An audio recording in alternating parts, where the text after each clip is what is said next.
যুবকেরা কত বড় গুনাহ করেছে আল্লাহ নবী এখনো মদিনা শরীফে মদিনার রওজায় আমাদের জন্য আল্লাহ নবী এখনো ইস্তিগফার করে আল্লাহ নবী আমাদের জন্য করে এখন আছি জেরা করে না এই বড় করে না এই কেন করে না এই লটারি কাটারা এই বেনামাজিরা বোনের হক ভাইয়ের হক ফাঁকি মারারা কারখানা করে শুরু বাবা আর তোমার সময় নাই তওবা করে নাও বাবা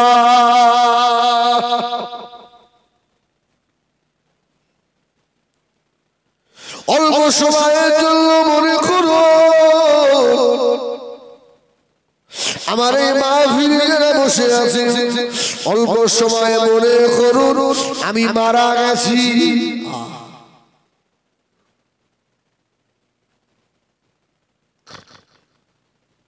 আমার এক্ষুনি মৌত হয়ে গেল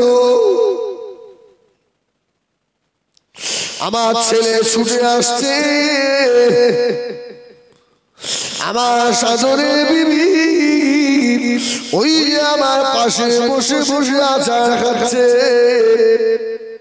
মনে করুন আমার সোনা মানিক মেয়ে খলিজা টুকুরি আমার মাথার কাছে এসে আব্বা আব্বা করে কানে আমি এখন মরা লাশ আহা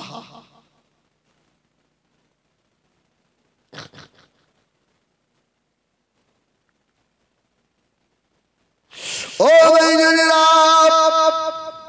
ও ভাইরা বোনেরা অন্যায় করো না বাবা এবারে মনে করো আমি ঘরে শুয়েছিলাম আমি মরা লাশ আমার লাশটাকে ওই যে দুইজন ছুটে আসে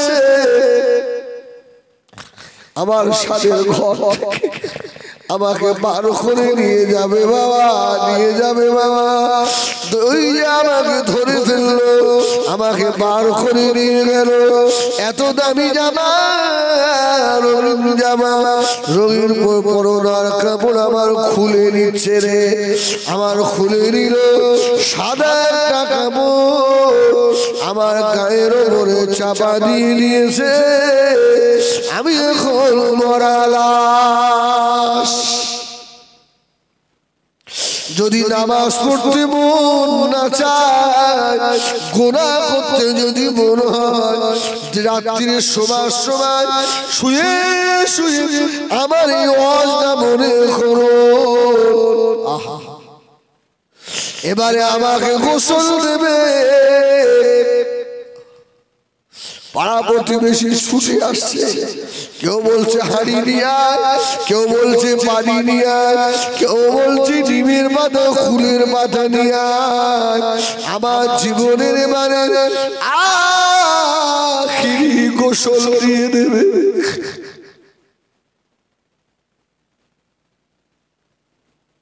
সাদের ছেলে সাদের মেয়ে সাদের বাচ্চা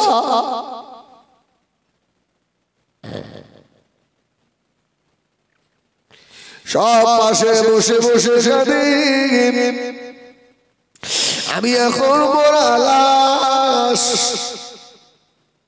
আমার গোসল দেওয়া হয়ে গেল জনমের মতো সাদা কাপড় নিয়ে এসে ওই যে মশারি টাঙাচ্ছে বাবা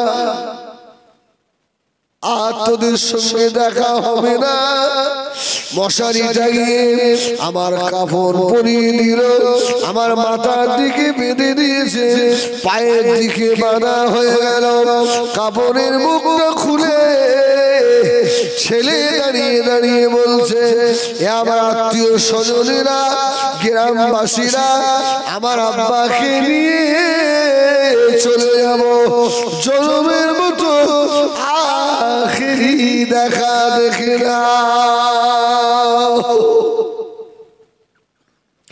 মনে করুন আমি মরা লাশ সবাই আমার মুখটা দেখে দিল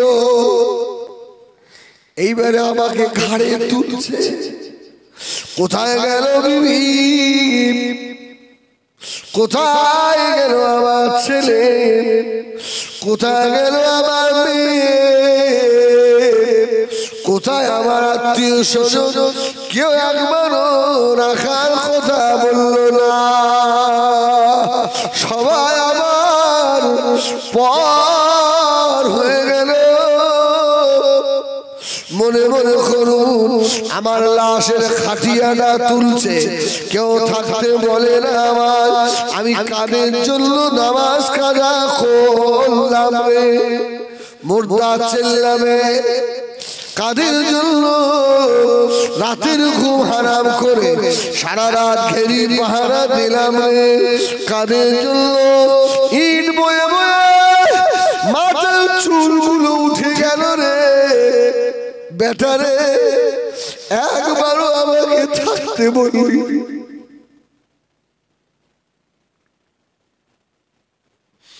আমি তোদের বাপ আমাকে জনমের মতো দিয়ে চলে যাচ্ছি, এটা নিজে মনে করেন। এবারে কবরে ধানের আগে আমাকে জানাজার ময়দানে নিয়ে যাচ্ছে। আমি মরা লাশ, জানাজা আমার হয়ে গেল। এবারে লাশটা নিয়ে কবরের ভিতরে রেখেছে রে। আমি এই ছোট ঘরে একা কি করে থাকবো?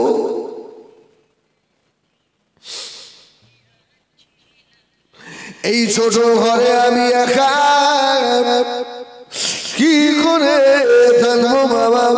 এই কথা মনে করো ও সোনা বালিকেরা, ও জওয়ানেরা, যুবকেরা, মায়েরা, বোনেরা, বেটিরা, এতটুকু যদি মনে করেন আজ জীবনে গোনা হবে কি? গোনা হবে, যদিও হয়ে যায় তওবা করে। আল্লাহ নবী দিন দুনিয়ার বাদশাহ জনাবে মুহাম্মদুর রাসূলুল্লাহ সাল্লাল্লাহু আলাইহি ওয়াসাল্লাম, আল্লাহ নবী খুদিজার সাহাবী হযরত ওমর ফারুক রাদিয়াল্লাহু তাআলা আনহু, আল্লাহ হযরত ওমর হুজরা শরীফ থেকে বার হলেন, আল্লাহর নবীর দরবারে যাবেন।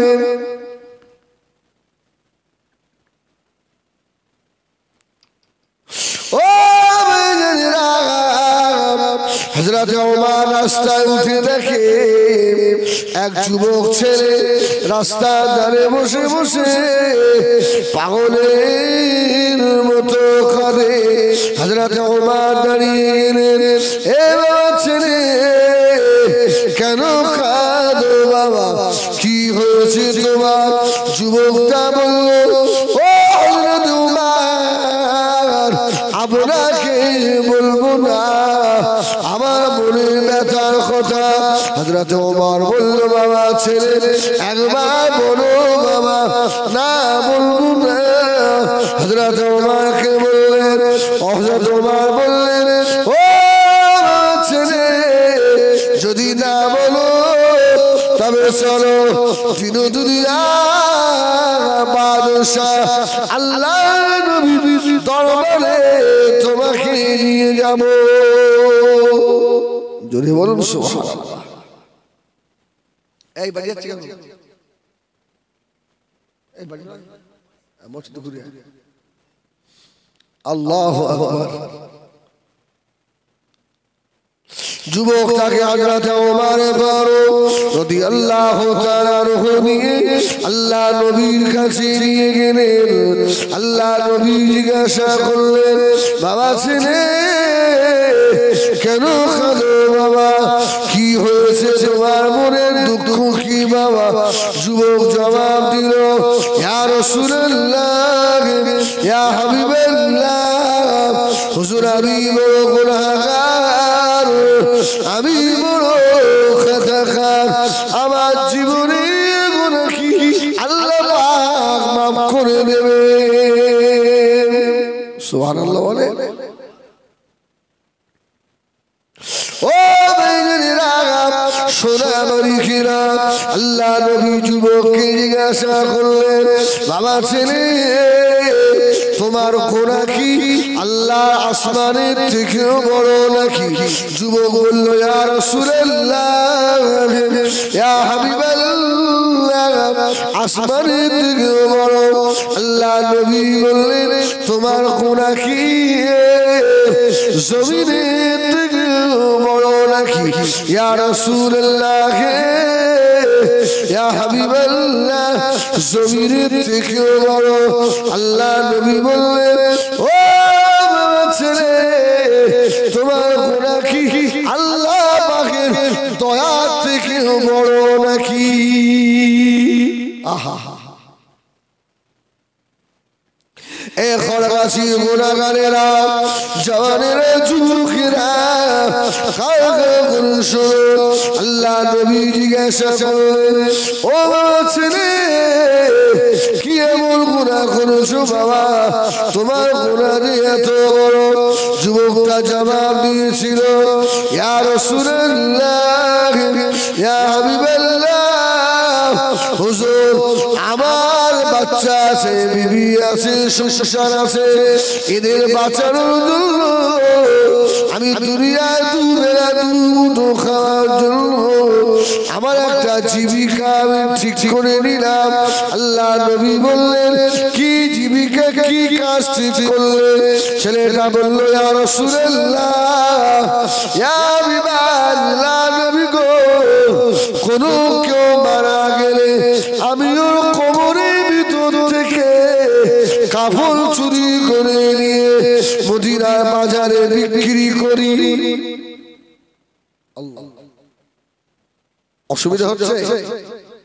তাকবীর দেবেন একটা দেন না? নারায়ে তাকবীর আলহামদুলিল্লাহ নারায়ে তাকবীর। মদিনা বাজারে বিক্রি করি। আল্লাহ নবী বললেন ও বাবা ছেলে তোমার এই গুনাহ আল্লাহ পাক মাফ করে দেবে। সুবহানাল্লাহ। যে বলল হুজুর সবটা শুনে ইয়া রাসূলুল্লাহ ইয়া নবিয়াল্লাহ নবী গো এই মদিনা শরীফের ষোড়শী যুবতী কুমারী নওজওয়ান হাসিন একটা মেয়ে মারা গেল। আমি তার খবরটা দেখে রাখলাম। ইয়া রাসূলুল্লাহ ইয়া হাবিবাল্লাহ গভীর রাত্রে চলে এলাম কবরে মাটি সরিয়ে ফেললাম খবরের ভিতরে নেমে পড়ে আর পাঁচখানা কাপড় আমি খুলে নিলাম।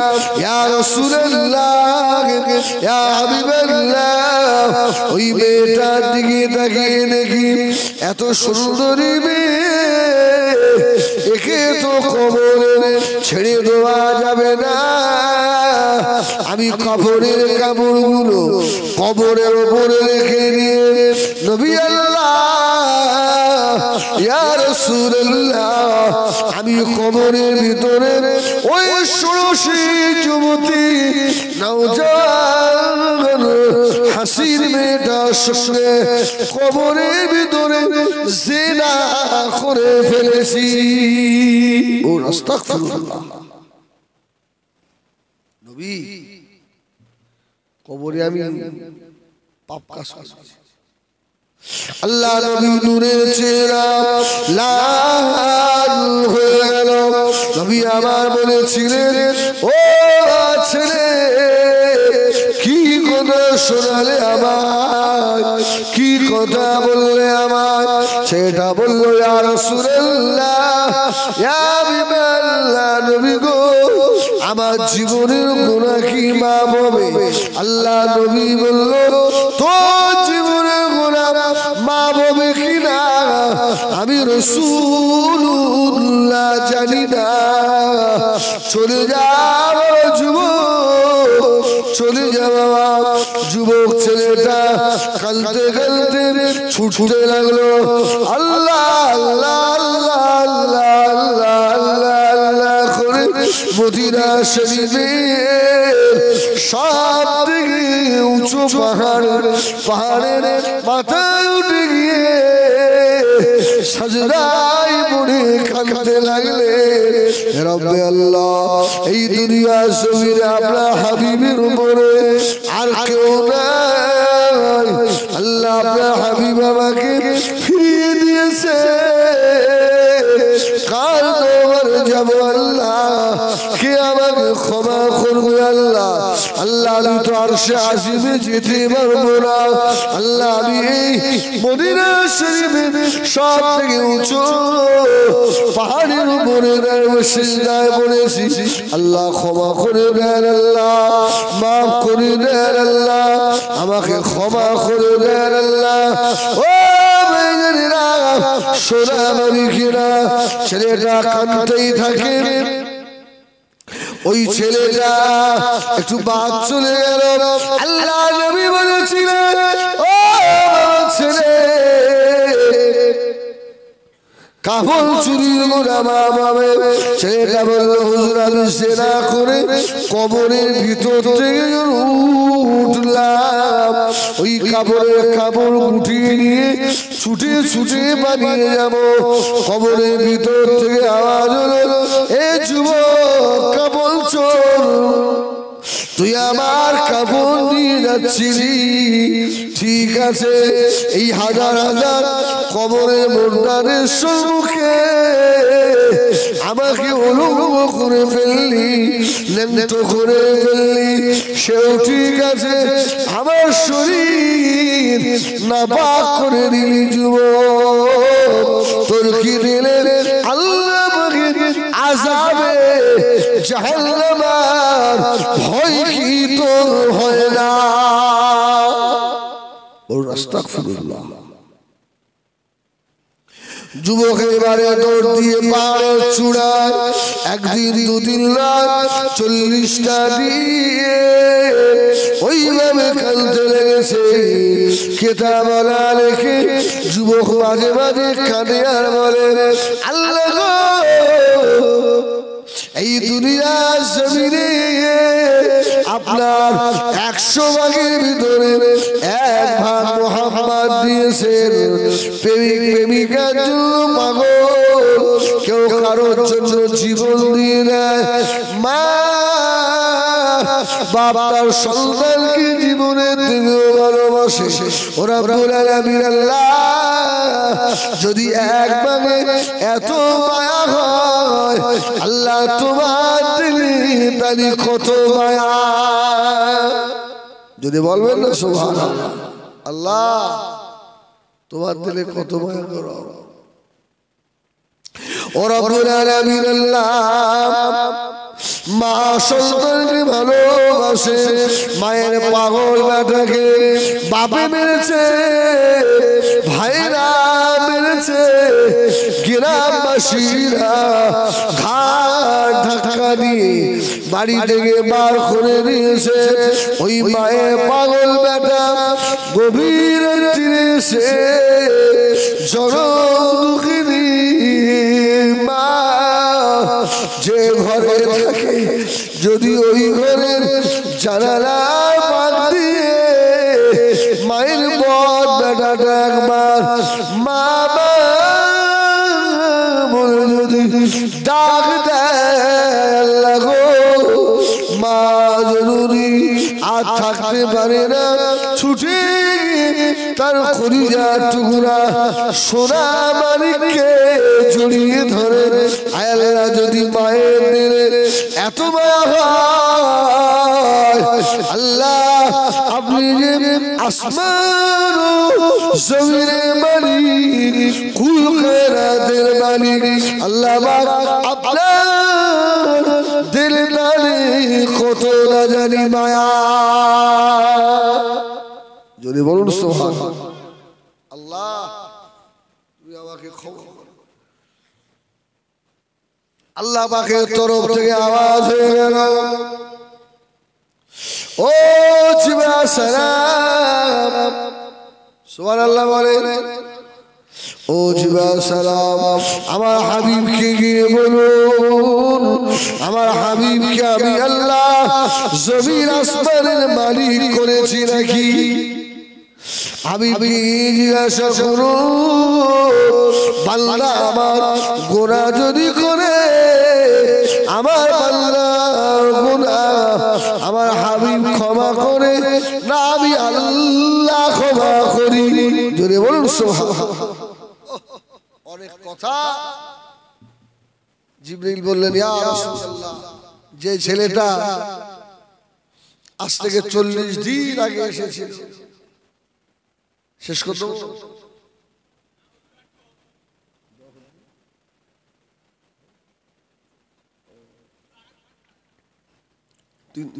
নামাজ পড়িস তো কব তো পড়িস যাক তাহলে ভালো তাহলে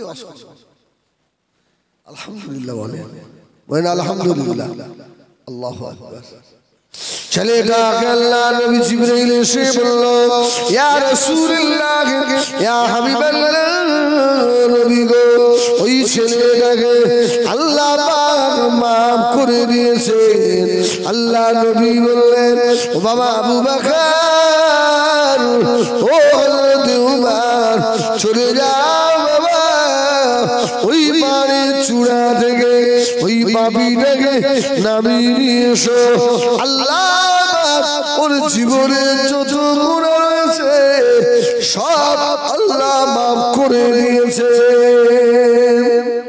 সুবহানাল্লাহ ভাই যদি অত বড় পাপীর গুনাহ maaf হয় আমাদের এ maaf হবে না হবে আরে আশা রাখেন লা তাকনাতু মির রাহমাতিল্লাহ আল্লাহর রহমত থেকে নিরাশ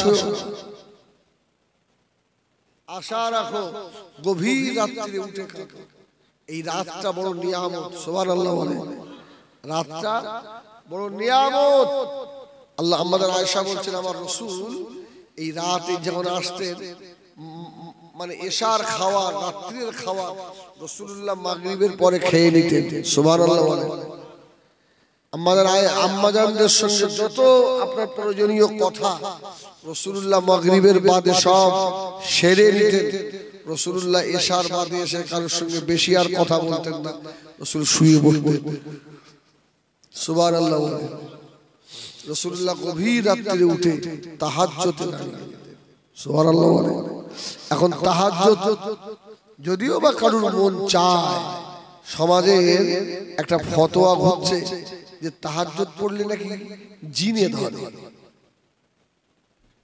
শুনেন বলে তাহাজ্জুদ পড়লে ভূতি পাবে শুনেন না আপনারা কে বলেছে তাহাজ্জুদ পড়লে ভূতে পায় যে ভয় করে তো তাকেই ধরে আর যদিও তো ভয়ই লাগে আয়াতুল কুরসি পড়ে হাতের এই শাহাদাত আঙ্গুলে ফু দিয়ে চতুর্দিকে একটা গন্ডি দিয়ে নেবে জেন তো জেনের বাপও ঢুকতে পারবে না সুবহানাল্লাহ শিখিয়ে দেবো লক্ষ লক্ষ টাকা নিয়ে ফিরছেন ভালো ব্যবসা করেন কাছে 5 লক্ষ 10 লক্ষ টাকা রয়েছে এখন আপনারা আসতে ভয় হচ্ছে টাকা একা কোনো বডিগার্ড লাগবে না আল্লাহর কোরআন আপনাকে গার্ড করবে জোরে বলুন সুবহানাল্লাহ বসিরাতে আল্লাহ মুখস্থ লিখেছে ভাই আয়াতুল কুরসি বলবেন মুখস্থ আছে আয়াতুল কুরসি সূরা নাস মুখস্থ নিতা আয়াতুল কুরসি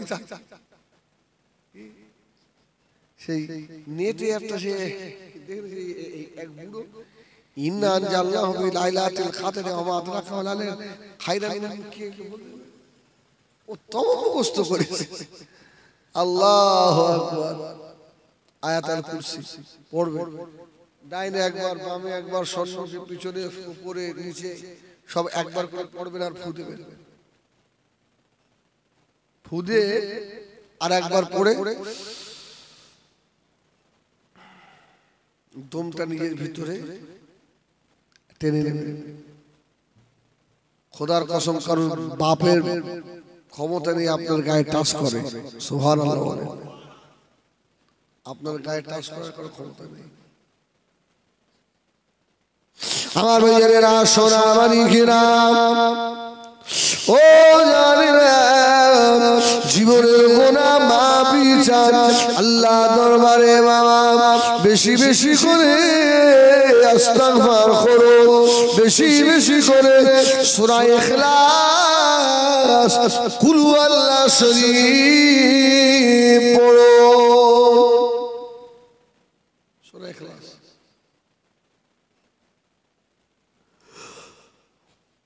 যে ব্যক্তি সূরা ইখলাস বেশি পড়ে আল্লাহ জীবনে রুজির অভাব দেবে না।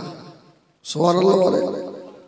আল্লাহ নবী সাহাবী বাবা বেশি বেশি সূরা ইখলাস পড়ে, ফজরের নামাজে সূরা ইখলাস কুল হুয়াল্লাহু দিয়ে নামাজ পড়ায়, মাগরিবের নামাজে কুল হুয়াল্লাহু, ইশার নামাজে কুল হুয়াল্লাহু। আল্লাহ নবী সাহাবীরা বলেন নবী আমার এমন এক ইমাম পীর করে দিলেন আর কোন সূরা জানে না, শুধু কুল হুয়াল্লাহই পড়ে। এই চল আল্লাহর নবীকে গিয়ে বলবো হুজুর এই ইমাম চলবে না, এ সূরা ইয়াসিনও জানে না, সূরা রহমানও পড়তে পারে না, এ শুধু আল্লাহ। মসজিদের মুসল্লিরা সব নিয়ত করে ফজরের নামাজ পড়ে আল্লাহ রাসূল বসে আছেন, আমার নবীর কাছে এসে হাজির। ইয়া রাসূলুল্লাহ ওই ইমাম বাদ দিতে হবে, ও শুধু ওই কুল হুয়াল্লাহু নামাজ পড়ায়। এই কথা বলতে বলতে দেখে পেছন দিকে তাকিয়ে দেখে ওই সাহাবী আসছে। সুবহানাল্লাহ। এখন ইমাম সাহেবের সম্মুখে ইমাম সাহেব বিরুদ্ধে বল, সব মুখ শুকাচ্ছে, কি সব পরে আয় এক্ষুনি শিখেছে। আল্লাহু আকবার। আমার নবী বলল খবর কি? ইমাম সাহেব শুধু সূরা ইখলাসে নামাজ পড়া। ইয়া রাসূলুল্লাহ এই আমার এই মুসল্লিগুলো আপনার কাছে শিখায় যে হ্যাঁ বাবা তুমি শুধু সূরা ইখলাস পড়ো।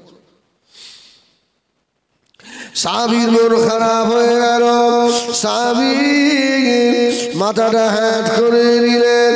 আল্লাহ পাক হযরত জিবরাইল আমিন আলাইহিস সালাম কে আল্লাহ পাঠিয়ে দিলেন। ও জিবরাইল আমার হাবিবকে গিয়ে বলুন, আমার হাবিবকে শুনিয়ে দেন, আমার হাবিবের ওই সাহাবী সূরা ইখলাস দিয়ে বেশি বেশি নামাজ পড়ে। আমি আল্লাহ পাক ওই সাহাবীর উপরে খুশি হয়ে গিয়েছি। সংসারে অভাব হবে না, রুজিতে বরকত হবে। সংসারে বরকত দিতে গেলে আল্লাহ পাকের রহমতের ফেরেশতা বাড়িতে ঢোকার সুযোগ দিতে হবে। কি ফেরেশতা? আমার মা বোনেরা সোনা মানিকেরা, তোমরা আমার মায়ের জাত, তোমাদের পা দুটো ধরে বলি আমি কোনদিন মেয়েদের বিরুদ্ধে ওয়াজ করি না। যেসব মেয়েরা বাড়ির ভিতরে মাথার কাপড় ফেলে ঘরে, পিঠ বার করে ঘরে, আমার মা তুমি জানো না মা, তোমার কারণে ওই বাড়িতে বরকত হয় না। আমার ভাইদের বলবো যারা নাপাক অবস্থায় থাকে, বাড়িতে হাঁটুর উপরে কাপড় তুলে বসে থাকে, তোমার জন্য তোমার বাড়িতে রহমত বরকত বর্ষণ হয় না। নবী আমার আম্মা জান হযরত খাদিজাতুল কুবরা রাদিয়াল্লাহু তাআলা আনহা আগে আম্মা জানকে বললেন, ও বিবি খাদিজা আমি রাসূলুল্লাহ দেখলাম একজন বন্ধু আসতে গিয়ে আর ফিরে চলে গেল, আসতে পারল না। আম্মা জান খাদিজা বললেন, ইয়া রাসূলুল্লাহ ইয়া হাবিবাল্লাহ আপনার ওই বন্ধু যখন এবারে আসবে একবার আপনি আমাকে শোনাবেন। আমাকে দেখাবেন যে কেন আসে না, আমি ঠিক ধরে ফেলবো। আল্লাহ নবী বললেন, বিবি খাদিজা, ওই যে আমার সেই বন্ধু আছে। আম্মা খাদিজা বললেন, নবী গো, আপনি আমার কোলের উপরে একটু বসেন। জোরে বলুন, কি মহব্বত।